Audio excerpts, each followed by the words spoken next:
Ako ang inyong Lolo Pael at ito ang aking kwento. Pasado 10:30 ng hating gabi habang nag-aayos ng mga gamit si Kiko at isa-isa itong nilalagay sa kanyang bag, ay eksakto naman bumukas ang pinto ng kanyang kwarto at mula sa labas ay pumasok si Inang Adelaida, ang 75 taong gulang niyang lolo. Mabagal na maglakad ang ginang pero may lakas pa naman ito. Halata lang sa puting buhok, uugod-ugod na postura, kulubot at laylay na balat ang sinyales ng katandaan ng ginang. Bukod sa hawak nitong tungkod, nakaalalay din sa kaliwang kamay ng matandang babae ang nag-iisang tiyahin ng binata na si Aling Giyang. Si Aling Giyang naman ay kapatid ng namayapang ama ni Kiko na si Mang Kaloy. Pagkakita ng maskuladong binata sa kanyang tiyahin at lola, ay pansamantala siyang tumigil sa ginagawa sa kaminasdan ng dalawa na papalapit sa papag. Tiya, ba't gising pa po kayo ni Lola? 10:30 na po ah. Mag-aating gabi na. Hindi umimik si Aling Giyang. Itinuro lang ng nguso nito si Inang Adelaida na nakatingin naman sa kanya. La, matulog na po kayo. Tatapusin ko pa po itong pag-ayos sa mga gamit ko. Pa, sigurado ka na ba talaga, ha? Aalis ka na rito at iiwan mo kami ng Tiya Giyang mo. Pasensya na talaga, Inang. Pero buo na po talaga ang desisyon ko eh. Ayaw ko rin naman po kayong iwan ni Tiya Giyang pero alam niyo naman pong ayaw kong... Ha? Tumigil ang binata sa pagsasalita matapos makitang sumenyas ang kanyang tiyahin. Alam ko namang ayaw mong manahin ng pangungulam, pero hindi mo naman kailangang umalis, Apo. Malapit na ang 21 kaarawan mo. Pasensya na po talaga, Lola. Sige na po, matulog na po kayo. Tiya, pakihatid na lang po si Lola sa kwarto niya. Kailangan ko po kasing tapusin itong pag-ayos ng mga gamit ko eh. Pagkatango ng ginang ay inalalayan na nito si Inang Adelaida, pero bago sila tuluyang makalabas ng silid ng binata, ay muling nagsalita ang uugod-ugod na matanda. Nasa tamang edad ka na, Apo. Ikaw na lang ang huling magmamana ng kapangyarihan ng pamilya natin. Hindi mo man tanggapin ang kapalaran mo sa ngayon. Sa mga darating na araw, kapag naisip mong bumalik, ay palaging bukas ang tahanan na ito para sa iyo, Apo. Tumayo na lang si Kiko at pagkadaka ay marahan niyang isinara ang pinto bago bumalik sa papag. Napahawak pa siya sa ulo habang tila pinag-iisipan ang sinabi ng kanyang lola. Bata pa lang si Kiko, hindi nalingid sa kanya ang kakayahan ng kanyang pamilya pagdating sa pangungulam. Ang kanyang nanay na si Aling Agatha, anak ni Inang Adelaida, ay napakahusay pagdating sa larangang ito. Ginagamit ng pamilya nila ang pangungulam hindi bilang sandata laban sa mga kaaway, kundi bilang panggagamot sa mga taong merong karamdaman. At may mga pagkakataong nakakaengkwentro ang mga ito ng pagbabalik kulam pero bibihira lang nila itong gawin. Noong bata pa si Kiko ay ayos na sa kanya ang mga nakikitang ginagawa ng ina at lola niya. Natuto na rin nga siya pati ang kanyang ama at tiyahin dahil sa palagi nilang nakikitang ginagawa. Nang nasa tamang edad na ang binata, nang mapagtanto niya na delikado ang ginagawa ng kanilang pamilya, ay doon siya sinimulang takasan ito. Lalo na nang malaman niyang sa huli ay siya ang magmamana ng kakayahan ng pamilya dahil likas sa lahi nila ito. Matapos ang aksidenteng kinasasangkutan ni na Tatay Kaloy at Nanay Agatha na siyang naging dahilan din ng kanilang pagkamatay, ay gumuho ang mundo ni Kiko. Lalo na nang mapag-alaman niya mula mismo kay Inang Adelaida at sa kanyang Tiya Giyang na may kinalaman ng aksidente sa ginawa nilang pagbabalik kulam. Kaya ngayong malapit na siya na mag-21, ay naisipan niyang lumayo na muna sa kanilang bahay upang takasan ang kanyang kapalaran. ayaw manahin ang isang kakayahan na siyang kumitil sa buhay ng kanyang mga magulang. Matapos maalala na naman ng mga yun, ay hindi niya na naman napigilan ang pagpatak ng luha habang inilalagay ang mga damit sa bag. Wisit, bakit ko ba kasi naalala yun eh? Tama na! Hinigpitan niya ang paghawak sa magkabilang bahagi ng ulo habang pumipikit at pilit na inaalis ang sakit ng kalooban. Ayaw niya na kasing balikan ng pangyayaring yun dahil hindi kaaya-aya ang sinapit ng kanyang mga magulang. Sa tuwing sumasagi sa isip niya ang itsura ng nanay at tatay niya, ay hindi niya talaga mapigilang mapaiyak kahit 5 taon na ang nakalilipas. Ikalma mo ang sarili mo, Kiko. Nakaraan na yun eh. Magiging okay ka rin. Hindi ka matutulad sa mga magulang mo. Hindi mo may experience ang na-experience nila. Kaya ka nga aalis sa lugar na ito, hindi ba? Makailang beses siyang nag-inhale at exhale hanggang sa muling bumuti ang kanyang paghinga. Pagkatapos noon ay nagpatuloy na nga ang binata sa pag-aayos ng mga gamit. Mabilis na lumipas ang oras. Pasado 12:00 ng hating gabi. Lumabas siya ng silid at nagtungo sa banyo. Nang matapos ng umihi at dali-dali siyang naglakad pabalik sa kwarto, pero natigilan siya sa tapat mismo ng pinto ng silid ni Inang Adelaida. Napansin niya kasi mula sa ilalim ng pinto ang kaunting liwanag mula sa loob ng kwarto na sinyalis na gising pa ang tao roon. Ha? Gising pa si Lola? 12:00 na?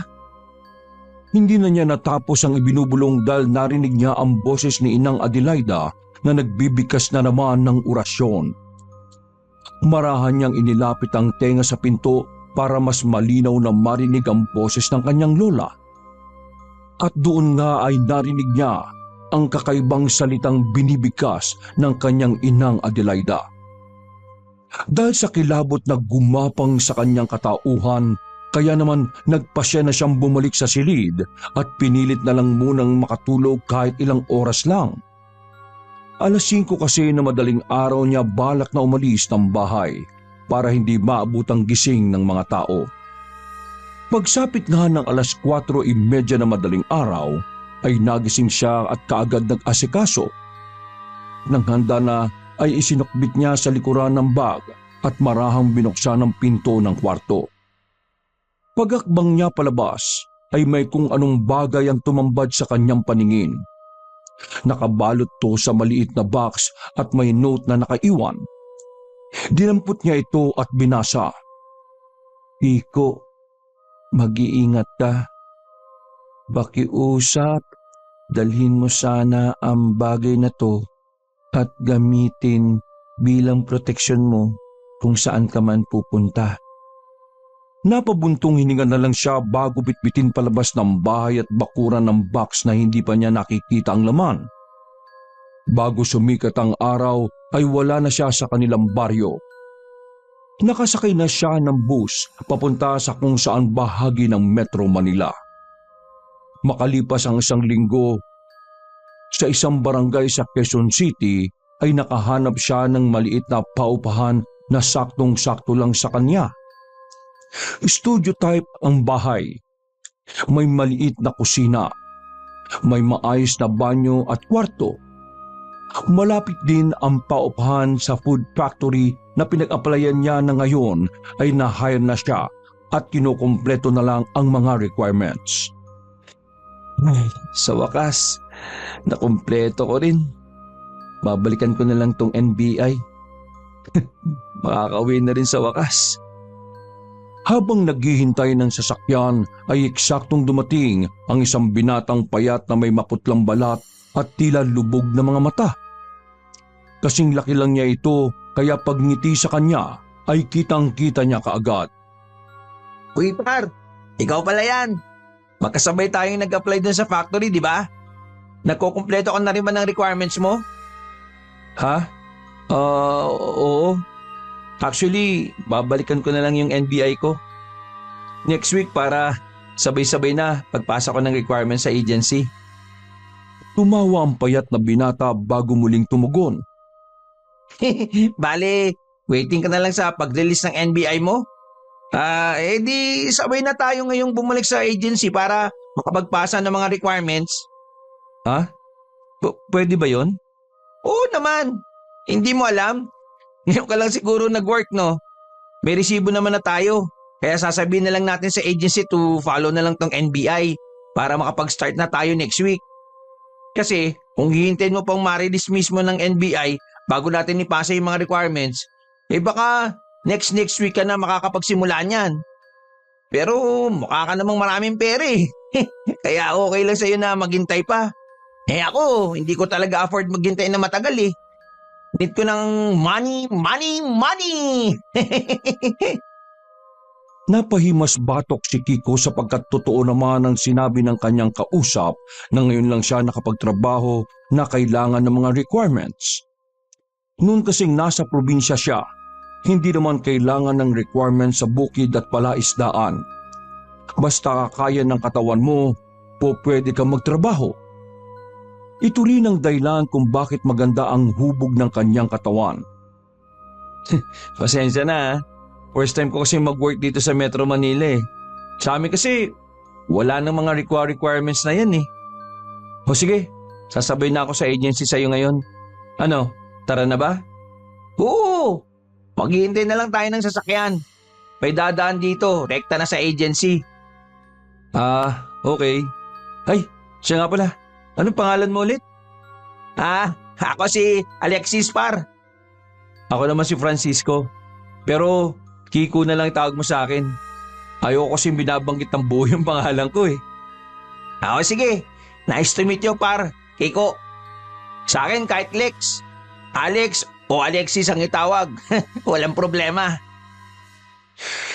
Maya-maya pa, matapos silang magkamayan sa isa't isa, ay sumakay na sila ng jeep at tinungo ang agency para maipasa na nila ang mga requirements. Marami-rami rin silang nakapagkwentuhan sa sasakyan kaya naging kampante na si Kiko kahit maiksing oras pa lang niya nakakasama si Alexis. Maganda kasi ang aura at pakiramdam niya rito. Kahit pa tila may kung anong madilim na bagay itong tinatago. Parang kalungkutan o pagtitiis na pinipigilan lang nitong ilabas. Pagdating nila sa agency ay kagad nga nilang pinasa ang mga requirements. At katulad na napag-usapan, ni-request nila na to follow na lang ang NBI na pinayagan naman dahil kailangan talaga ng tao sa nasabing food factory. Dahil doon ay masaya silang lumabas ng agency pagkatapos makapagpasa ng mga kailangan. Oh, di ba? Sabi ko naman sa iyo eh. Next week mag-i-start na tayo. Ayos, di ba? Apir par! Natutuwang nakipag-appear si Kiko sa kasama. Sana magkasama tayo at magka-shift palagi par. Para naman hindi ako may lang dun. First time ko kasi talaga sa ganoong public eh. At hindi ko alam kung paano makitungo sa mga tao. Maging totoo ka lang par. Sa sarili mo. At basta wala kang tinatapakan tao, hindi mo kailangan mag-alala. Ako, marami-rami na rin akong na-applyan eh. Pero wala naman ako naagrabyado. Madalas ka ako ang nadediyado eh. Tingnan mo naman kasi itsura kong to. Madalas mapagtripan. Nick, bakit naman? Mukha ka naman mabait ah. Alam mo par, kapag tupa ka na nasa gitna ng pugad ng mga lobo, may magagawa bang bait mo? Di ba magtatago ka para hindi ka malapa? Ibig ko sabihin, para wala ka makaaway, maging tahimik ka na lang. At para hindi ka mapansin. Parang mas mapapansin ka nga nun eh, kapag masyado kang tahimik. May point ka. Nice one. Basta, galingan na lang natin sa pagtatrabaho. Wala namang pakialamanan dyan eh. Basta, let's do our best. Tama. Salamat pala Alexis ha. Oh, bakit ka naman nagte-thank you sa akin? Wala lang. At least ngayon may kaibigan na ako dito sa lugar na to. Swerte mo kung ganon par. Pagkatapos ng ilan pang pag-uusap ay naghiwalay na nga ng landas ang dalawa. Pasado 5:00 na ng hapon bago umuwi ng bahay ay dumaan muna si Kiko sa palengke para mamili ng pwede niyang ulamin at iba pang pagkain na pwedeng i-stock. Sapat pa naman ang perang naipon niya para sa buong buwan pero kailangan niya pa rin magtipid dahil ngayon ay independent na ang kanyang pamumuhay. Makalipas ang ilang minuto pagkatapos siyang makakain ng hapunan ay nagtungo na siya sa silid para ayusin ang maliit na kama. Pagkatapos noon ay nagilamos na muna siya ng katawan para makatulog ng maayos. Pagbukas niya sa maliit na aparador para kumuha ng damit, ay nahapyawan ng paningin niya ang box na binigay ni Inang Adelaida. Hanggang ngayon kasi ay hindi niya pa rin binubuksan ito.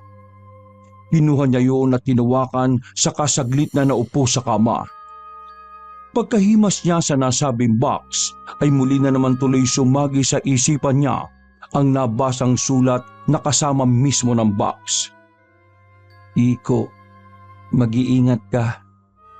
Pakiusap, dalhin mo sana ang bagay na to at gamitin bilang proteksyon mo kung saan ka man pupunta. Hindi maiwasang ma-curious siya sa kung anong laman ng nasabing box. Ano nga kayang laman ito? Siguro sa Lunes ko na lang bubuksan bago ako pumasok sa trabaho. Ibinalik niya ang box sa kung saan to nakalagay, saka nagbihis at nahiga sa kama. Nang unti-unti nang lumalalim ang antok ni Kiko ay bigla naman siyang napamulagat dahil sa ingay sa labas. Compound kasi ang apartment na magkatabi kaya meron siyang mga kapitbahay. Asar talo siyang napabangon at napakamot ng ulo dahil sa ingay. Medyo malakas kasi ang pagpapatugtog ng mga nasa labas. Pagtingin niya sa relo ay mas lalo siyang naasar dahil kung kailan lumalalim na ang gabi ay saka pa nag-iingay ang mga nasa katabing apartment.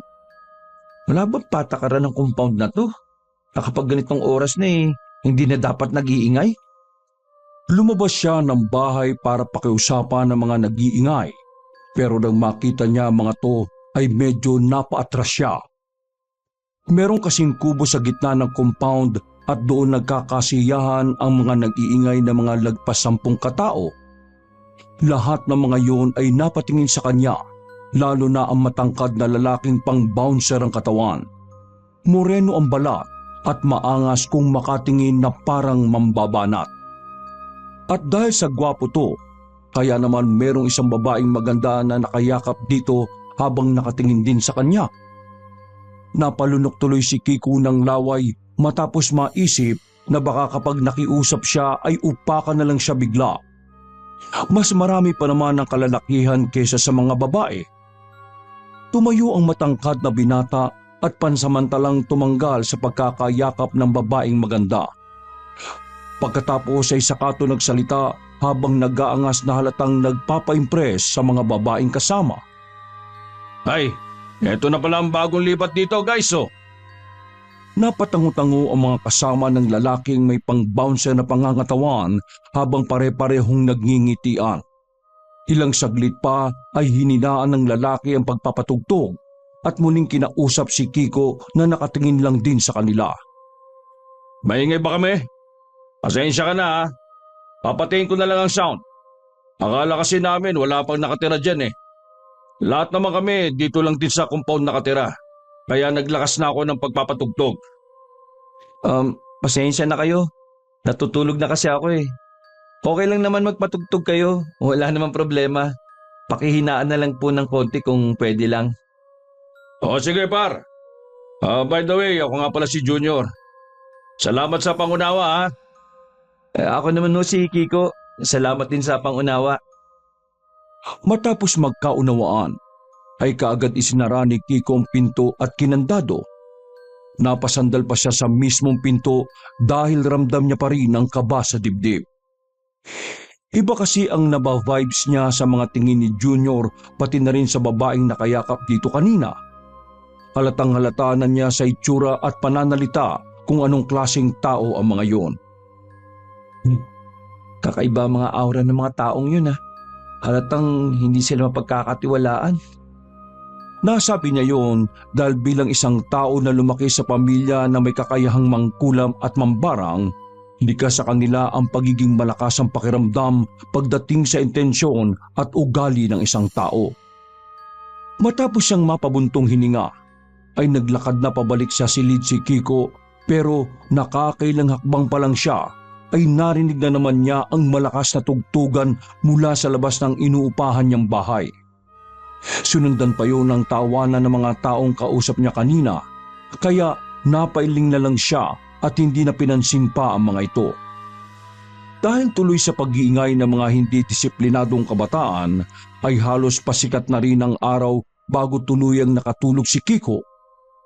9:00 na tuloy siya ng umaga nagising, pero ayos lang din naman sapagkat Sabado naman noon at wala siyang importanteng gagawin. Matapos makapagilamos ng mukha, ay dumiretso na siya sa kusina at nagluto ng noodles na may itlog. Sinabayan na rin niya ng pagtitimpla ng kape. At para mas masarap ang almusal, ay lumabas muna siya ng apartment para bumili ng buns. Habang palabas ng compound ay napasipat pa siya sa kubong nasa gitna kung saan ay nakita niya ang ilang kabataan na natutulog pa roon. Napailing siya pagkalaon, pero natigilan din siya matapos mabunggo ang magandang babae kagabi na kasama ni Junior. Ay, pasensya na. Hindi ka kasi tumitingin sa tinaraanan mo eh. Tabi nga dyan. Hinawi siya ng magandang babae at naglakad na patungo sa katabing apartment na tinitirhan niya. Napailing na lang siya bago lumabas ng compound at bumili ng buns. Pagbalik niya ay gising na ang mga tao sa kubo at mukhang nagsisimula na namang tumagay, kaya napayuko na lang siya ng pasimple habang bumubulong. Totoo nga sabi ni Tia Giyang, mga walang disiplina ang karamihan sa tao rito. Siguro kapag nakaluwag-luwag ako, tilipat na lang ako ng lugar. Hindi sila magandang kasama eh. Pare! Shut na! Aba, may tinapay ka ba ha? Ito masarap na almusalin oh! Pagdating ni Kiko sa tapat ng inuupahan niyang bahay ay saka siya tumugon. Pasensya na, hindi ako nainom ng alak eh. Wow! Napaka-good boy naman pala ng bago nating kapitbahay eh. Ano guys, narinig niyo ba yon? Nagtawanan ng mga kabataan naroon habang si Georgia, ang magandang babaeng girlfriend ni Junior na nakabunggo niya rin kanina, ay umismid at umirap pa sa kanya. Ipasa pa na nga rito yan tagay pa. Pag-aaksayan niyo pa yan ng oras eh. Di naman pala nainom ng alak. Ikaw naman ma. Nakikipagkaibigan nga tayo sa bago nating kasama dito sa compound eh. Pasensya ka na pre ha. Ano nga palang pangalan mo ulit? Kiko.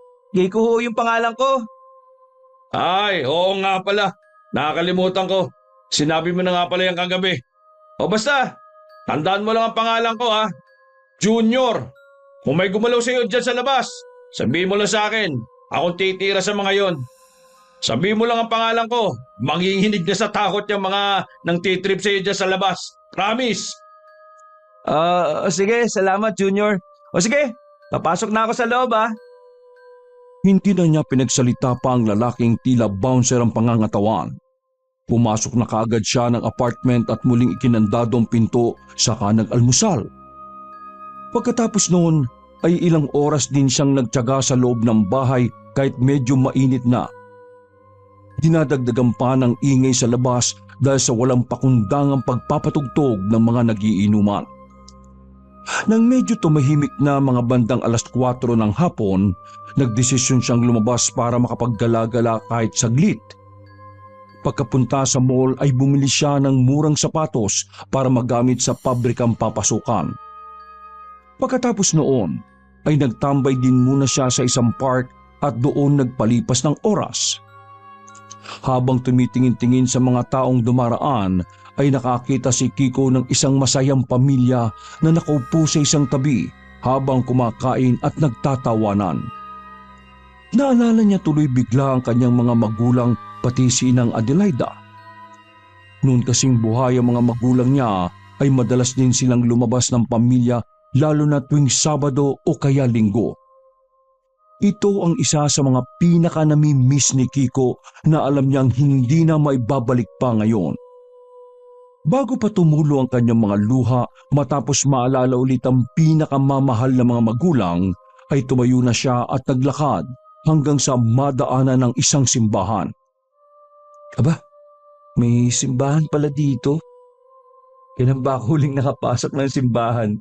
Matagal-tagal na rin yun ah.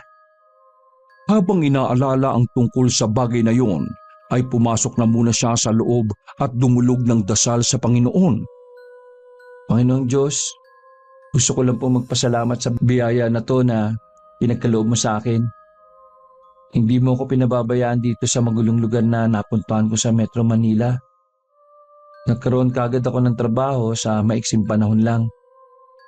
Sana po, katulad ng pag-iingat mo sa akin, ingatan mo rin sina Tia Giyang at Inang Adelaida. Huwag mo pong hayaang mapahamak sila. Maraming salamat po. Amen. Umuwi ang binata na matiwasay ang kalooban. Hindi na rin niya naabutan ng mga nagiinuman sa kubo kaya mas nakampante siya. Mabilis na lumipas ang araw. Lunes, eksakto 5:30 ng umaga ay excited na gumayak si Kiko dahil ito ang unang araw niya sa trabaho. 6:00 ng umaga ang pasok niya pero dahil walking distance lang naman sa inuupahan niya ang food factory kaya 5:30 siya ng umaga nagplanong aalis ng bahay. At katulad ng sinabi niya noong nakaraan, binuksan ng binata ang laman ng box na niregalo sa kanya ni Inang Adelaida. Sa unang pagkakataon ay nakita niya ang laman ng box. Isa itong uri ng Tarka gemstone na kung tawagin ay Black Lucky Teardrop Necklace na may healing crystal stone pendant at adjustable rope. Ang ganda naman to. Mukhang mamahalin ah. Hindi pa ako nakakita ng ganito doon sa silid ng orasyon ni Lola. Saan niya naman kaya ito nakuha o binili? Hindi na bali. Masuot na nga lang at baka mahuli na ako. Matapos maisuot ang nasabing kwintas, ay lumabas din siya kaagad ng apartment. Habang nilalak ang bahay ay nahapyawan ng paningin niya si Junior na sakay ng motor nito. Nakapwesto ang matangkad na binata sa main gate mismo ng compound ng apartment. Ilang saglit pa mula sa unang bahay na katabi ng tinutuluyan ni Kiko ay lumabas naman si Georgia at naglock din ang pinto. Napatingin pa ito sa kanya at umirap bago maglakad papunta sa boyfriend niyang naghihintay. Napaismid na lang si Kiko habang pinagmamasdan ng dalaga na naglalakad palayo sa kanya. Nang makaangkas na yon, ay kaagad pinaharurot ni Junior ang motor kaya napaungot si Kiko dahil sa nakabibinging tunog. Ang hilig talaga sa ingay ng taong yon. Pati motor niya ang ingay-ingay. Nagpatuloy na siya sa paglalakad hanggang sa marating ang food factory na papasukan niya. Nagbigay lang siya ng pass dahil wala pang formal ID. Pinatanggal din ang mga accessories niya sa katawan dahil bawal yun sa loob. Sinuksok na lang tuloy niya sa bagang kwintas at pagkatapos ay pumasok na sa loob para makapagsimula ng trabaho. Sa production room ay nakatipon silang lahat at doon niya nakita si Alexis na kumuway muna sa kanya bago lumapit. Ang mas nakakagulat ay nakita niya rin sina Junior at Georgia pati ang iba pang mga kasama niya sa compound apartment na dito lang din pala nagtatrabaho. Nakalain mo yun? Dito lang din pala nagtatrabaho itong mga to. Ano yan, par? May binubulong-bulong ka dyan ah. Wala yun. Makinig ka na kasi, nagmamaning na si Zero. Pagkatapos magmaning ng kanilang supervisor ay pinatawag si Kiko pati si Alexis kasamang 3 pang baguhan at ipinabaya silang 5 kay Junior.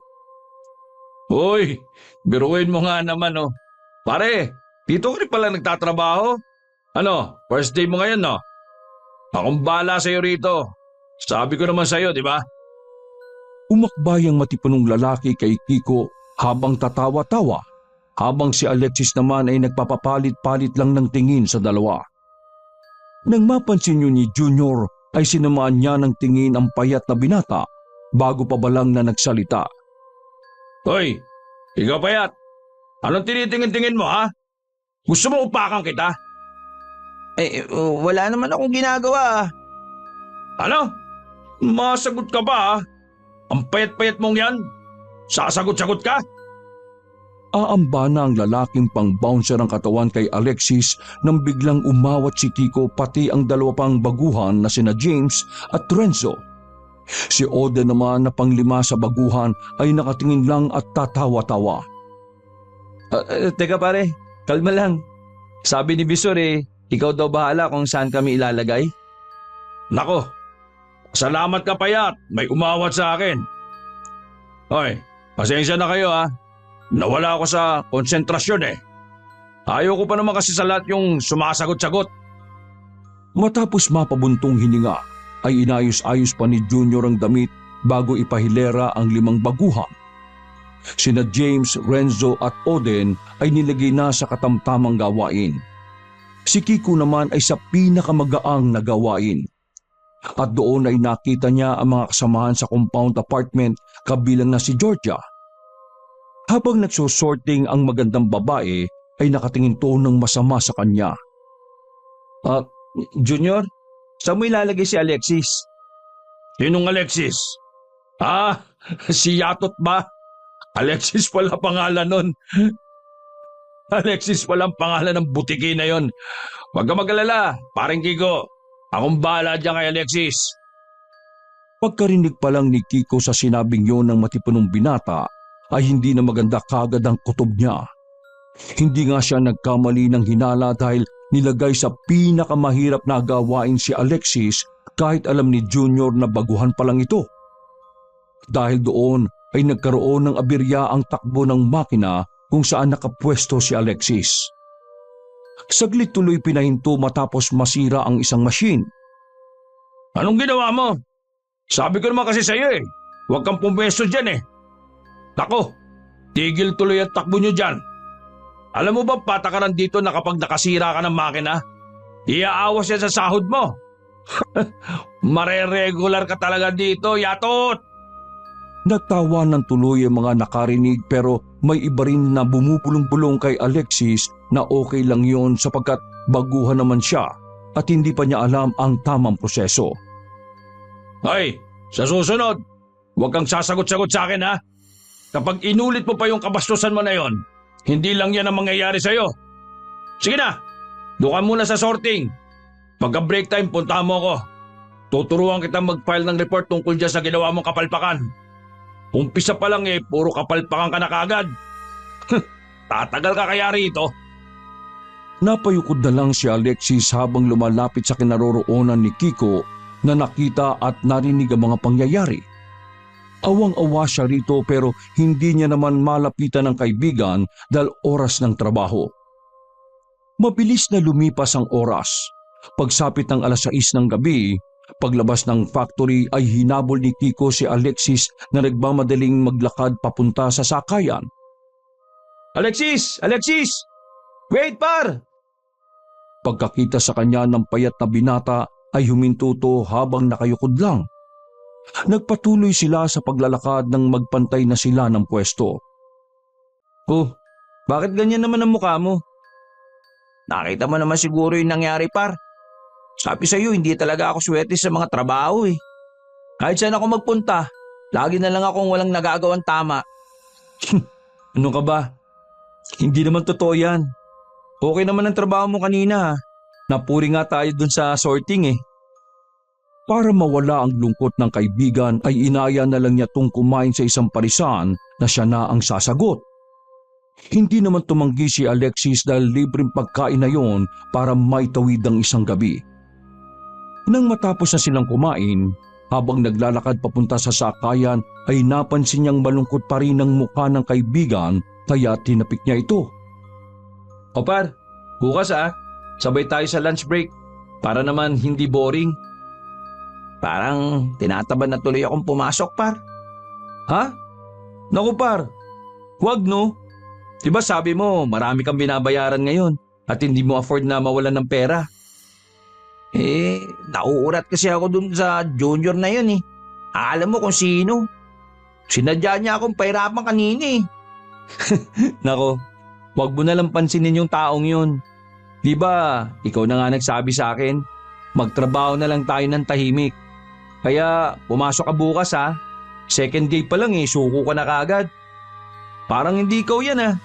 Hindi ganyan yung nakilala kong Alexis. Wow ha. Kung makapagsalita, parang taon na tayo magkakilala ha.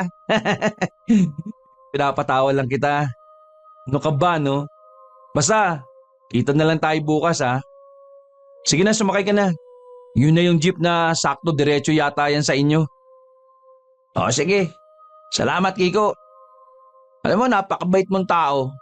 Sana i-bless ka pa ni Lord. Kamo, nawa ay pareho tayong i-bless ni Lord. Huwag sanang sabihin mo. Sabi ng lola ko, kapag sinasabi nating sana, parang hindi natin kiniklaim yung blessing eh. Ngumiti na lang si Alexis bago magpaalam ng tuluyan dahil sumakay na ito ng jeep. Nakahinga naman ng maluwag ang binata matapos siyang maibsan ang pagkadismaya ng kaibigan. Pag-uwi niya sa compound apartment ay naabutan niya sa kubo si Junior na tila hindi maganda ang timpla ng mukha. Paglingon nito sa kanya ay nakangiti niya lang tong kinawayan pero tinapunan siya nito ng masamang tingin na ipinagtaka niya at ikinatakot na rin. Dahil suot niya ang kwintas na bigay ni Inang Adelaida kaya naramdaman niya kaagad sa paligid ang hindi kaaya-ayang puwersa. Mula sa mulumanay na ihip ng hangin ay tila ba merong bumubulong sa kanya na may panganib na nagbabadya. Kiko, halika nga rito. Ha? Ako? Bakit? Ako pa ba lalapit dyan ha? Napapalunok-laway na lumapit si Kiko sa kubo at hinarap si Junior na kung makatingin sa kanya ay parang siyang kakainin ng buhay. May sinabi sa akin si Georgia kanina eh. Totoo ba yon? Tungkol saan? Georgia, lumabas ka nga dyan. Halika nga dito at ikaw magkwento para mapatunayan ko kung totoo. Ilang segundo lang ang nagdaan ay biglang lumabas ang magandang babae sa apartment nito at lumapit sa kubo. Pagkatapos ay tumabi siya sa boyfriend sa kaiirap-irap na pinagmasdan si Kiko. Ikwento mo yung nakita at narinig mo. Bilis! Dahil baka sakaling maalala nitong si Kiko. Narinig ko yan silang nag-uusap ni Yatot. Yung Alexis ba yun? Tapos nakita ko rin silang sabay na kumain sa parisan. Siya pa nga ng libre eh. Malakas ang kutob ko, pinag-uusapan ka ng dalawang yan. Kasi magkaibigan sila. Ano? Totoo ba yung Kiko? Ha? Ha? Oo. Inaya akong kumain si Alexis. Magkaibigan kami pero wala kaming napag-usapan laban sa'yo. Naku, nagpapaniwala ka sa taong yan. Sabi ko sa iyo pa, hindi ba pagkakatiwalaan yan? Itsura pa lang eh. Parang yung payatot na yon. Bakit pa kasi pinipilit mong makipagkaibigan pa dyan eh? Hindi na umimik si Kiko pero ang totoo ay inis na siya sa babaeng maganda lang ang mukha pero napakasama naman pala ng pag-uugali. Hindi na rin nagsalita pa si Junior. Padabog lang tumayo at naglakad papunta sa inuupahan niyang bahay. Sumunod naman doon si Georgia na pangisi-ngisi pa sa kanya. Pagbalik tuloy niya ng bahay ay parang hindi siya mapakali dahil sa nangyari. Pakiwari tuloy ni Kiko ay may hindi magandang mangyayari sa mga susunod na araw. Parang ito rin kasi ang ipinapahiwatig ng kwintas na suot niya. Ay nako, wag naman sana. Napa-sign of the cross siya matapos makaisip ng hindi maganda. Bago matulog ay nanalangin na muna ulit ang binata. Humingi siya ng gabay para sa kaligtasan niya at ni Alexis laban sa mga taong katulad ni Junior at Georgia. Kinabukasan at sa mga lumipas na araw ay naging malamig na ang pakikitungo ni Junior kay Kiko. Hindi katulad nung unang pagkikita nila na masigasig ito at tila gustong-gusto siyang kaibiganin talaga. Dahil ito ang nag-aalalay sa kanila sa trabaho, kaya madalas pareho sila ni Alexis na palagi nitong inilalagay sa mahihirap at mabibigat na gawain. Bukod doon, ay hindi naman siya nakakaranas ng pambubuli sa mga to. Kaya lang si Alexis naman ang palaging kawawa. Minsan niya kasing nakita ang mga kasamahan sa compound apartment sa pangunguna ni Georgia na pinagkakaisahan si Alexis. Pilit na kinukuha ng mga to ang lunchbox ng patpating binata na parang batang inaagawan lang ng lollipop. Pagkakita roon ni Kiko ay nakaramdam siya ng galit at awa. Hindi rin niya sukat akalain na nangyayari ang ganoong bagay sa isang pabrika. Ang akala niya kasi sa eskwelahan ng bata o mga palabas lang nakikita ang ganoon. Please naman guys, eksaktong pamasahin na lang pauwi ang pera ko. Kaya kapag kinuha niyo pa yan, wala na akong panangalian. Hindi na namin problema yun, Payat. Wala kasing pagkain yung daga ko sa bahay eh. Kaya kukunin ko muna tong pagkain mo. Ibabalik ko naman. Kaya huwag ka masyadong madamot dyan, no?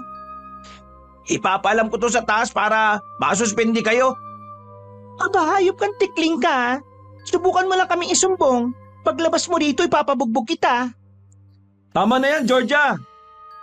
Saka kayo, ibalik niyo na lang yung pagkain ni Alexis. Ako mismo magsusumbong. Hindi ako natatakot kay Junior, no? Ano? Hindi niyo ibabalik? Dahil doon ay walang nagawa ang mga kasama ni Georgia kundi ibalik ang lunchbox at umalis sa lugar na yun. Galit naman siyang pinagmasdan ng magandang babae na may maitim na budhi bago sumunod sa mga kasama. Nang mawala na ang mga bully ay nilapitan niya ang kaibigan at aayain sana to sa kantin dahil malapit na ang lunch break. Subalit nagulat siya na makitang umiiyak ng tahimik si Alexis. Oh, Bar. Ay nako, paano ba to? Dahil hindi niya rin alam ang gagawin kaya naman hinakbayan na lang niya ang kaibigan bilang pag-aalo rito. Ramdam na ramdam niya ang bigat ng kalooban ni Alexis kahit patahimik lang ang pag-iyak nito. Hindi man nagsasabi sa kanya pero para bang naa-absorb niya ang matinding kalungkutan sa katauhan ng kaibigan. Kaya pagsapit ng 6:00 ng gabi, nang uwian na ay naglakas loob siyang kausapin si Alexis habang naghihintay ito ng masasakyan. Par, medyo weird tong sasabihin ko ah. Ewan ko kung paniniwalaan mo. Pero gusto ko sana magsabi ka ng totoo. Ano ba yung par? May gift kami na malakas makadiscern sa nararamdaman ng isang tao o kung anong vibes meron ng isang tao. Sabihin mo nga sa akin ngayon, may problema ka ba sa bahay nyo? Hindi nagsalita si Alexis. Tumingin lang to na matagal sa kanya hanggang sa mapaluhan na naman. Doon na mas naramdaman ni Kiko na may mabigat na itong problema na dinadala sa loob ng tahanan. O pwede mo naman sabihin sa akin pare, baka matulungan kita para alam ko. Hindi ko na alam ang gagawin ko pare.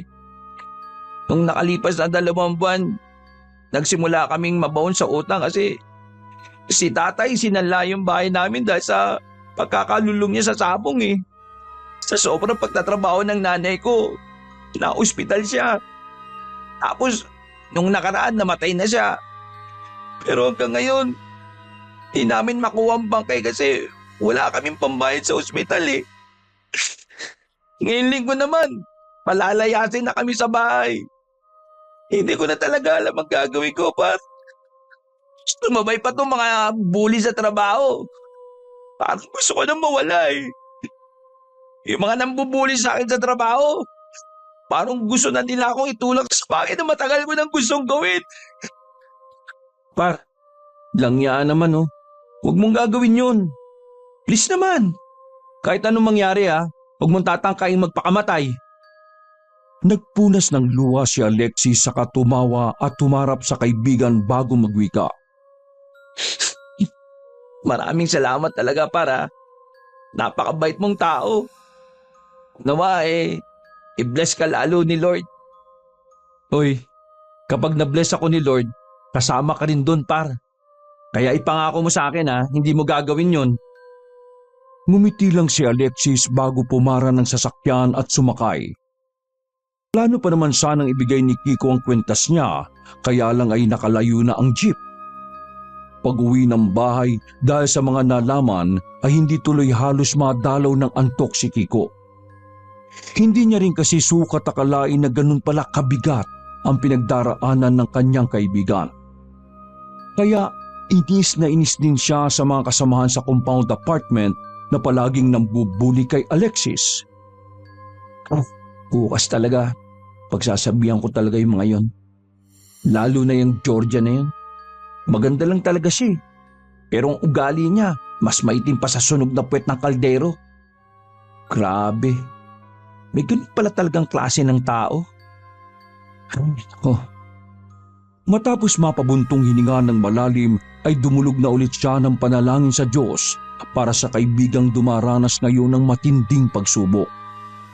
Umisip na rin siya ng plano kung paano matutulungan si Alexis hanggang sa makatulog na siya ng mahimbing. Pasado 3:00 ng madaling araw, sa hindi malamang kadahilanan, ay bigla na lang napamulagat ng mga mata si Kiko. Pakiramdam niya kasi may mga gumagalaw sa kama pero wala namang kahit anong naroon. Dahil doon ay tumayo na lang siya at nagpunta sa banyo kahit inaantok pa. Nang matapos ng umihi ay pipikit-pikit ang mga matang naglakad siya pabalik sa kwarto hanggang sa makakita siya ng taong nakatayo sa tapat mismo ng nakasarang pinto. Biglang nawala ang antok niya at napatingin sa nasabing imahe ng tao na kasing laki lang niya.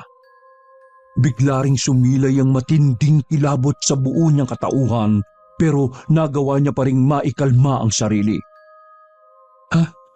Sino yan?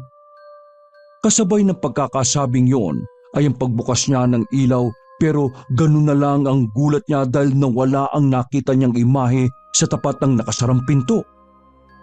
Nakahinga siya ng maluwag subalit nang inakala niyang tapos na ang lahat ay hindi niya inaasahan ang susunod na pangyayari. Bigla siyang nakaamoy ng kandila na hindi niya rin alam kung saan nanggagaling. At pagkaamoy niya roon ay walang pasintabing sumagi na lang sa isipan niya ang kaibigang si Alexis. Sunod noon ay ang boses na tila bumubulong sa hangin at tumama sa kanyang tenga. Salamat, Kiko. Mabuting kaibigan. Nang mawala ang pagbulong ay nawala na rin ang amoy ng kandila. Dahil sa pangyayari ay hindi na dinalaw ng antok si Kiko. Hindi niya kasi maintindihan ang hindi magandang kutob na nararamdaman, kaya hindi na talaga siya dinalaw ng antok.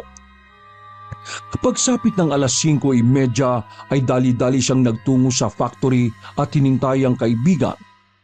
Subalit hindi nagpakita si Alexis, kaya mas lalong lumakas ang hindi magandang kutob na nararamdaman niya. Ipinagtanong niya si Alexis kina Jaime, Renzo, Oden at iba pang kasama nito. Pero wala ring idea ang mga ito kung bakit bigla na lang nag-absent ang payat na binata. Pagsapit ng first break time, habang nag-iisang kumain ay nilapitan ni Junior at Georgia si Kiko, kasama ang mga alipores na mga ito. Ang angas mo rin pala talaga, Kiko? Tiningnan niya lang ang magjowa pagkatapos ay bumalik siya sa pagkain. Wala kasi siyang oras sa mga ito sapagkat hanggang ngayon ay nag-aalala siya para kay Alexis. Talaga magsusumbong ka sa taas, ha? Kapag pumasok yung payatot na yan, sabay ko kayong pag-uuntugin. Gusto mo ngayon na ako magsumbong sa taas Ha, Junior? Para malaman ni Visor yung mga kalokohan nyo. Galit na nagpigil si Junior at Georgia dahil napatingin na sa kanila ang ilang mga tao sa kantin matapos magsalita ng malakas si Kiko. Ano? Gusto niyo ba, Junior? Georgia? Umanda ka talaga pag uwi mo sa compound. Sinusubukan mo talaga ako, ha? Pagkasabing yun ay magkakasunod na nag-alisan sina Junior, Georgia, kasama pa ang iba. Naiwan namang kumakain si Kiko na patuloy pa rin sa pag-aalala para sa kaibigan. Lumipas pa ang oras pagsapit ng eksakto 3:00 ng hapon dahil walang takbo ang production kaya maagang nag-out si Kiko.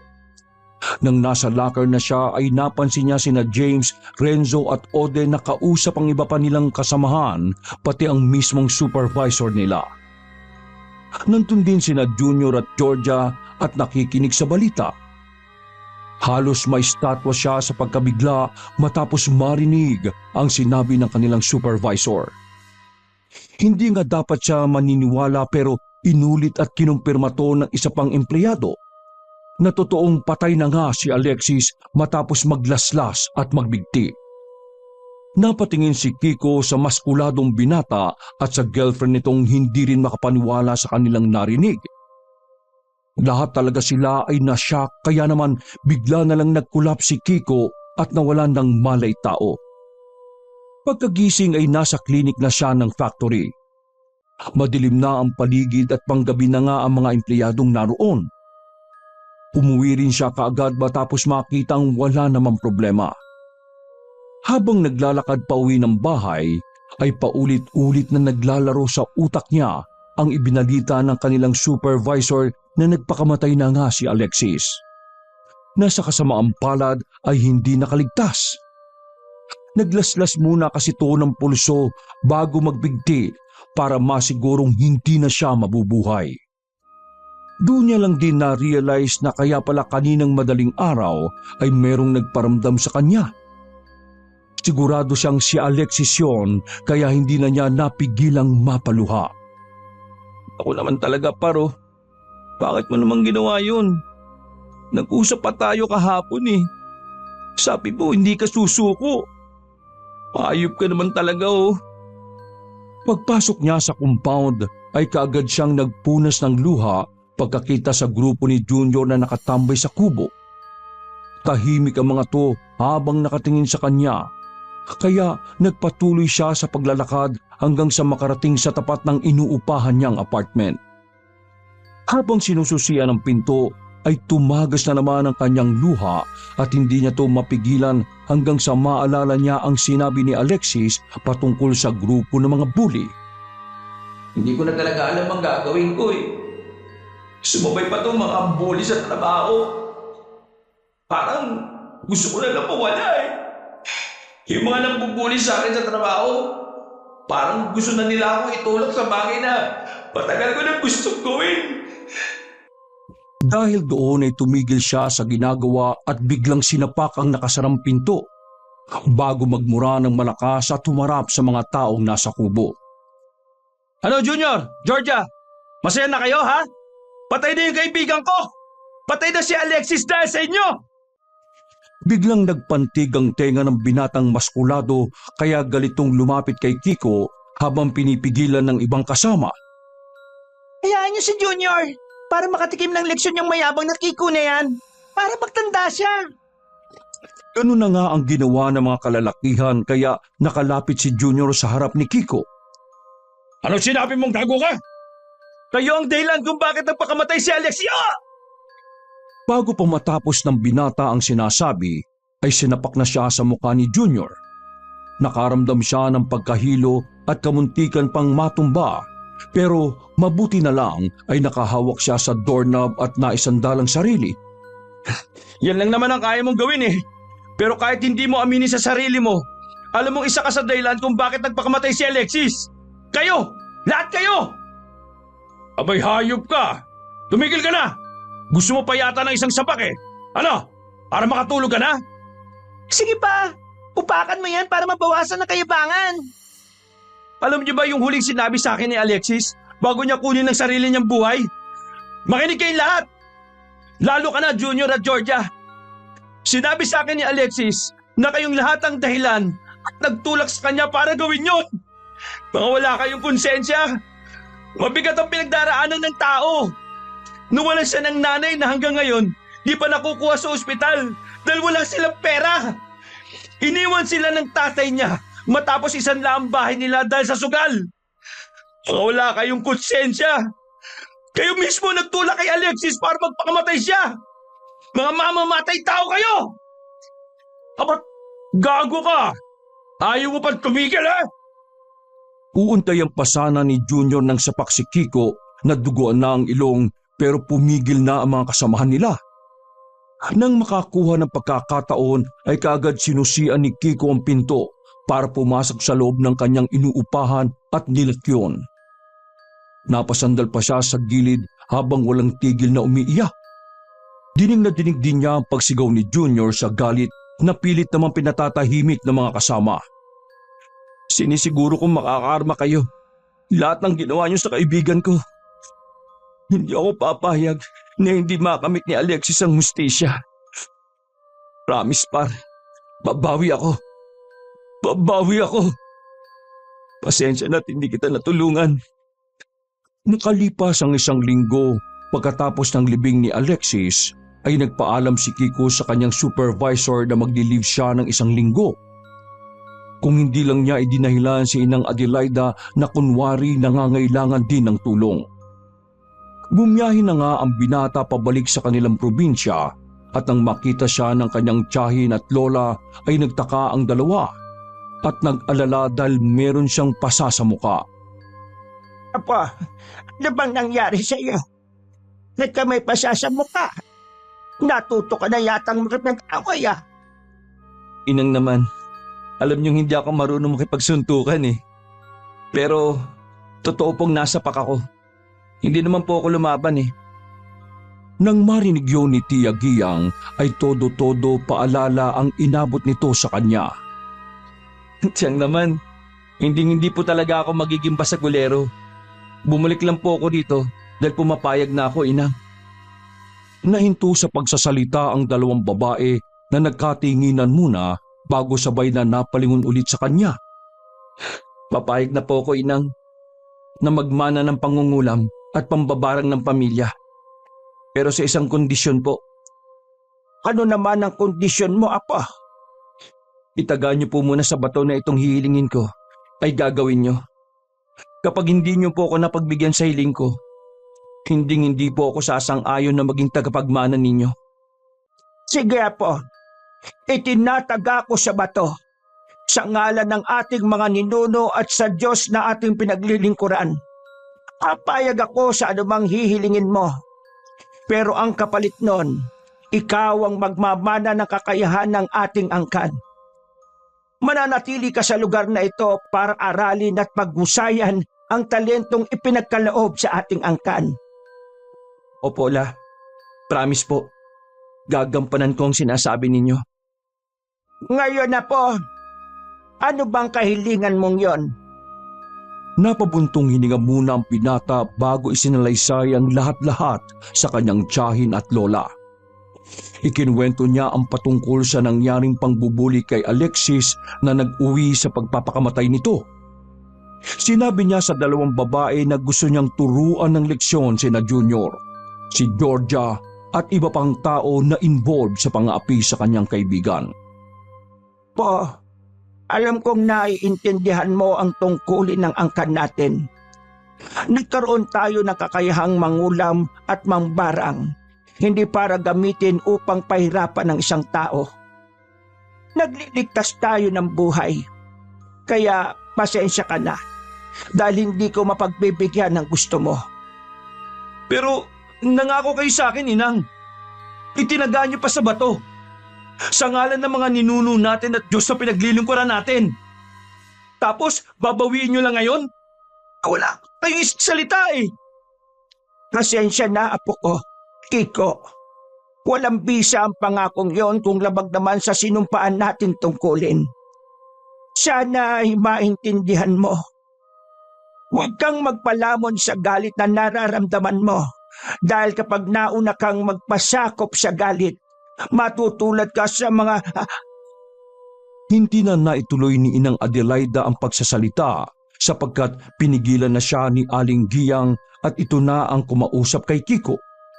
Nakitang-kita ang galit sa muka at ramdam na ramdam sa kanyang aura. Naipaliwanag naman ng maayos ni Aling Giyang sa kanyang pamangkin na kapag gumawa ng kanilang pamilya ng isang bagay na labag sa sinumpaang tungkulin, ay may matindi itong kapalit na maaring buhay ng isa sa mga mahal nila sa buhay. Pero Kahit naunawaan niyo ni Kiko ang tungkol doon, ay mas nagpalamon pa rin siya sa galit na nararamdaman.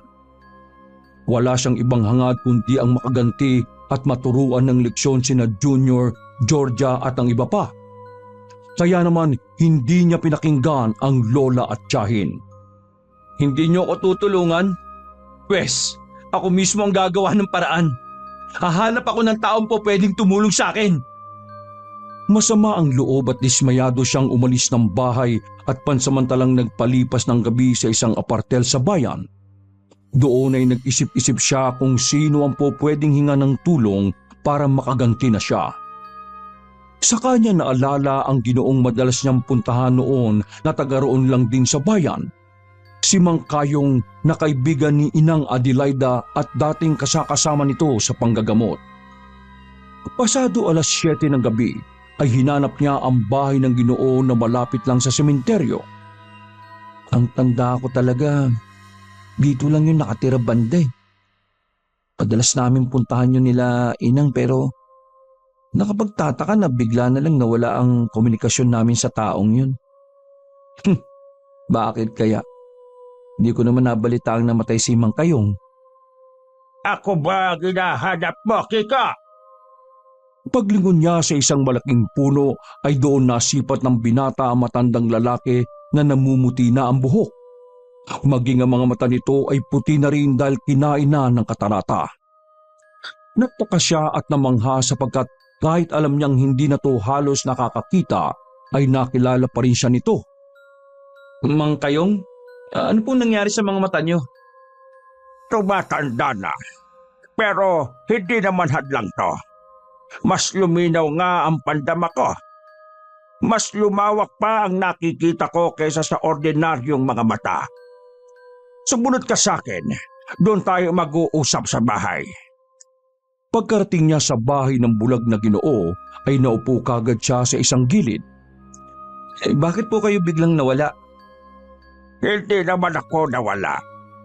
Tanungin mo na lang ang inang mo tungkol dyan. Teka, ano pang kailangan mo, ha? Alam ba nilang nagpunta ka rito sa akin? Pagkailing ng binata ay pasimpleng napangiti ang bulag na mangkukulam. At pagkatapos noon ay ikinuwento na nga ni Kiko ang lahat dito at kung paano niya gustong makaganti sa mga taong nag-udyok sa kaibigan niya para magpakamatay. Kagad sumang-ayon si Mang Kayong nang walang pagdadalawang isip. Sinimulan nga nito ang ritual ng pagkulam kina Junior, Georgia at iba pa. Dahil walang dalang kahit anong gamit si Kiko o bagay na konektado sa mga taong ipapakulam niya, kaya nagsagawa ng ibang paraan ang matandang lalaking bulag. Kumuha siya ng isang pulang kandila at tinunaw ito. Gamit ang natunaw na kandila, umukit siya ng hugis bituin sa mesa. Sa bawat kanto ng hugis bituin ay nagtirik naman siya ng itim na kandila at pagkatapos ay isa-isa niyang pinasulat kay Kiko ang mga pangalan ng taong gusto niyang kulamin. Ngayon, basahin mo ang mga pangalan at isa-isa mong ilagay sa pinakasentro ng bituin. Junior, Georgia, Rico, Angelo, Maxine at Albert. Pagkatapos basahin ang mga iyon, ay sinunod ng binata ang payo ni Mang Kayong at iniligay niya sa pinakasentro ang mga papel na may pangalan. Nagsimulang magritual si Mang Kayong habang ang binata ay nakaantabay lang sa mga mangyayari. Nagbigka si Mang Kayong ng mga salitang hindi maintindihan ni Kiko. Matapos ang 3 beses na pagbibigkas ng panalangin yon, ay biglang umihip ang malamig na hangin. Sinayaw nito ang mga kandilang nakatirik sa bawat kanto ng hugis bituin, subalit hindi naman natangay ang mga papel na nasa gitna. Nang dumampi sa katawan ni Kiko ang malamig na hangin, ay napakatinding pangingilabot ang nangyari sa kanya. Ramdam na ramdam niya ang pagpasok ng hindi kaaya-ayang puwersa, kaya napatingin siya sa matandang lalaki. Hindi kasi ganoon ang pakiramdam niya sa tuwing nasa loob siya ng silid ng orasyon ng kanyang inang Adelaida. Magaan at malumanay ang puwersang nararamdaman niya roon. Hindi katulad ngayon na punong-puno ng kabigatan. Napayak na lang siya sa sarili habang patuloy na nakaantabay sa mga susunod na mangyayari. Muling nagbigkas ng orasyon si Mang Kayong. Katulad din ng mga salitang ginagamit ni Inang Adelaida at ng kanyang ina. Sa ikalawang pagkakataon ay muling umihip ang hangin. Subalit mas malakas na kaysa sa nauna at mas matindi ang hatid na takot sa puso ni Kiko. Alam niya sa sarili na hindi maganda ang sunod na mangyayari, kaya naman bigla siyang tila natauhan at naalala ang sinabi ng kanyang lola noon. Kaya hindi tayo nagbibigay ng kulang o barang. Sa halip, tayo na ang gumagamot o nagbabalik ng sumpa. Dahil matindi ang konsekwensya kapag nagbitaw ka ng isang sumpa sa isang tao. Mandaraya ang kampo ng kadiliman. Sa oras na makipagkasundo ka, maaaring buhay mo at mga mahal mo sa buhay ang maging kapalit. Matapos maalala mga yon ay bigla siyang natauhan. Pipigilan sana ng binata si Mang Kayong, kaso lang ay nagbigkas na to ng mababagsik na orasyon at damang-dama to ni Kiko. Pagkatapos magsalita ni Mang Kayong ay mas lumakas pa ang hangin hanggang sa tuluyang mamatay ang mga kandila na nasa mesa. Nagdilim din ang buong kapaligiran at hindi lang kitang-kita kundi damang-dama ni Kiko ang napakabigat na puwersang biglang lumukob sa kanilang kalagitnaan. Maya-maya pa ay biglang nagliyab ang mga papel na nasa sentro ng bituing inukit na matandang mangkukulam. Kasunod ng pagliyab ng mga yon ay ang nakakatakot na halakak na tila nang gagaling pa sa kailaliman ng lupa. Umalingaw-ngaw ang nakakakilabot na halakak ng kadiliman at matagal bago to nawala. Kaya napasiksik na lang sa isang sulok si Kiko habang nagyakap sa sarili at naghintay sa susunod na mangyayari. Makalipas ang ilang minuto ay muling sumindi ang mga kandila pati ang ilaw sa silid na kinaroroonan nila. Tapos na, Kiko. Pagkapalakpak niya ng isang beses ay muling namatay ang mga nakasinding kandila. Anumang oras ay mararamdaman na ng mga taong to ang pagiganti mo. Sigurado magsisisi sila dahil sa ginawa nila sa'yo. Maninikluhod sila sa paghingi ng tawad para lang gumaling sila. Pero hindi na yon mangyayari. Ano pong ibig niyo sabihin? Direkta at matindi ang binigay kong sumpa. Galing mismo yon sa demonyo. Kaya hindi sila makaliligtas. Ano, ayos ba? Sa demonyo? Ibig sabihin, mamamatay sila? Kapag hindi nila nakayanan, pwedeng ilang araw lang bawian na sila ng buhay o kaya naman sila na mismo ang tatapos sa sarili nila, katulad ng ginawa ng kaibigan mo sa sarili niya. Napalunok ng laway si Kiko dahil sa takot. Para siyang nanghina matapos marinig ang mga sinabi ni Mang Kayong. Pero mas lalo siyang nagulat nang ngumiti ang Ginoo at kitang-kita niya ang mga mata nito ay unti-unti nang nagiging normal. Nakaramdam na naman siya ng hindi maganda kaya tumayo siya at pumwesto malapit sa pintuan pero natigilan din matapos magsalita ng matandang lalaki na nakikita na siya. Salamat sa iyo, Kiko. Kahit papano makakakita ako ulit sa loob ng ilang araw o posibleng buwan. Po? Nakalimutan ko nga palang sabihin sa iyo. Alam mo ba kung ano ang totoong ikinamatay ng mga magulang mo? Hindi nakaimik ang binata. Napatingin lang siya sa matandang Ginoo na unti-unting tila nagiging mabagsik ang tingin sa kanya pero nanatiling nakangiti. Sinubukan kasing ibalik sa akin ng nanay Agata mo ang sumpa na ibinigay ko sa taong pinagaling niya. Pero hindi siya nagtagumpay.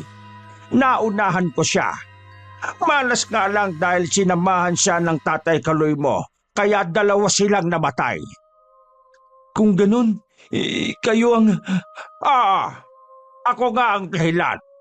At ang dahilan kung bakit wala na kami koneksyon ng Inang Adelaida mo. Napagtanto ko kasi na mas mabisa at mas malakas ang kapangyarihan galing sa kadiliman kahit pa may kapalit ito. hindi na tinapos ng binata sa pagsasalita ang matandang lalaking mangkukulam. Tumakbo na kagad siya palayo sa lugar na yon habang hindi alam kung maiiyak o maiinis o maaawa ba siya sa sarili. Matapos malaman ang totoong dahilan ng pagkamatay ng kanyang mga magulang, nang mapahinto siyang humihingal sa tapat ng simbahan ng bayan, ay nanumbalik na naman sa kanya ang mga sinabi noon ni Inang Adelaida. Kaya hindi tayo nagbibigay ng kulam o barang. Sa halip na tayo na lang ang gumagamot o nagbabalik ng sumpa. Dahil matindi ang konsekwensya kapag nagbitib ka ng isang sumpa sa isang tao. Mandaraya ang kampo ng kaliliman. Sa oras na makipagkasundo ka, maaaring buhay mo at mga mahal mo sa buhay ang maging kapalit. Magas ang luha niya sa tindi ng pagsisisi. Tama si Inang. Hindi ka kasi nag-iisip, Kiko eh. Pabugso-bugso ka eh. Nagpalamong ka sa galit. Gawin mo ngayon. Nag-aalas 10 ng hating gabi ay muli siyang bumalik sa kanilang bahay kung saan ay nakaabang na naman sa kanya si Inang Adelaida at Tia Giyang. Pagpasok niya pa lang ng bahay ay napayak na naman siya kaya lumapit ang kanyang tiyahin at niyakap siya ng maigpit. Sorry po, Tia. Sorry, Inang. Masyado akong padala sa sarili kong emosyon eh. Galit. Namali po ako. Pagawin ko. Tulungan niyo po akong mabawi ang sumpa. Hindi ko po sinasadya yun. Tanga-tanga ko. Tangan niyo po ako. Tangan niyo ako. Pinaupo siya ng ginang sa sofa at pinakalma habang si Inang Adelaida naman ay nilapitan ng apo at hinimas-himas sa magkabilang balikat para guminhawa ang pakiramdam nito. Anong nangyari, Apo? Sabihin mo sa akin. Pangako, tutulungan kita kahit kapalit pa nito ang buhay ko. Nakapagbitaw ako ng sumpa. Si Mang Kayong po ang gumawa para sa akin. Inang, kapag binawi niyo yung sumpa, mapapahama kayo katulad na nangyari kay nanay at tatay. Gulat na nagkatinginan ng dalawang babae habang patuloy naman sa pag-iyak si Kiko na hindi na rin alam ang gagawin. Sorry po, Inang. Sorry po, Tia. Hindi ko sinasaktan. Sorry po talaga. Huwag kang mag-alala, Apo. Hindi ka namin pababayaan ng tiyagiyang mo. Pangako, walang mapapano sa atin. Maganda kang mabuti at isuot ang binigay kong kwinta sa iyo. Pinaghandaan ko talagang mabuti ito dahil alam kong gagawa ulit ng ganitong bagay ang walang hiyang Kayong na yon. Sorry po talaga, Inang ha. Sorry po talaga. Tahan na, Apo. Tahan na. Pagkatapos saluin si Kiko ng kanyang lola, ay kaagad binalingan ng matandang babae si Tia Giyang. Giyang, ganda ka na. Apo, magtutungo tayo sa silid-orasyon at sinisiguro kong hindi ako magmimintis. Ibabalik ng 10 ulit ang sumpang pinakawala ng Kayong na yan. Wala nang sinayang ang tatlo.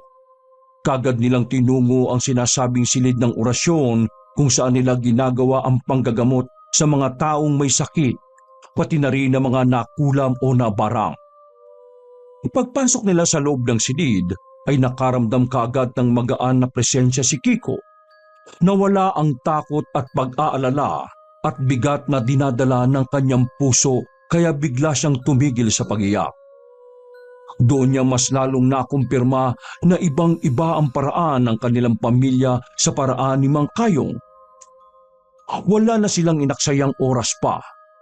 Kagad inihanda ni Aling Giyang ang mga kailangan ni Inang Adelaida sa pag-oorasyon at pagbabalik ng sumpang na igawad kina Junior, Georgia, Rico, Angelo, Maxine at Albert. Naglapag ang ginang sa ibabaw ng mesa ng maliit na plangganang may malinis na tubig. Naghanda na rin siya ng 5 puting kandila at pagkatapos ay isa-isa naman itong sinindihan ni Inang Adelaida habang bumubulong ng orasyon sa mga kandila. Pagkatapos ay isa-isa niya ring ipinatak ang kandilang naorasyonan sa tubig na nasa maliit na planggana. Kitang-kita ni Kiko ang pag-ukit ng mukha ni na Junior, Georgia at iba pa, kaya namangha siya. Pinanatili ng ginang ang mga kandila na nakasindi. Itinirik niya lang to sa mesa na magkakatabi at pagkatapos ay nagsimula na siya ng kanyang ritual. Katulad ng ginawa ni Mang Kanor, nagbigkas din ng kakaibang salita ang matandang babae. Subalit ang kaibahan lang ay napakagaan ng presensya ng orasyon ni Inang Adelaida. Ni hindi nakaramdam ng takot si Kiko kahit pa nangingilabot ang kanyang buong pagkatao. Isang nakagiginhawa sa pakiramdam na hangin ang lumukob sa kanilang kalagitnaan at pagkatapos noon ang mga kandilang may hugis muka na nasa maliit na planggana ay unti-unting natunaw. Kasunod noon ay unti-unti ring nangitim ang tubig, sinyalis na umiepekto ang pagtatanggal ng sumpa. Nagpatuloy pa ang matandang babae hanggang sa huli ay nagbigkas siya ng panapos na orasyon. Mabilis na natunaw ang mga kandilang nakasindi at nang mamatay na to, ay saka napalingon si Inang Adelaida sa kanyang apo. Tinulungan tayo ng Panginoong Diyos sa biyaya ng kwintas at gabay ng mga magulang mo. Nanalo tayo, apo. Maigpit na niyakap ni Kiko ang lola at tiyahin sa sobrang tuwa sapagkat alam niyang nagtagumpay sila. Kinabukasan nga ay nabalitaan na lang nila na wala ng buhay si Mang Kayong. Bumalik ang binata sa factory at nagpasa ng kanyang resignation letter. Nang makita niyang walang nangyaring masama kina Junior, Georgia at sa iba pa, ay nakahinga siya na maluwag.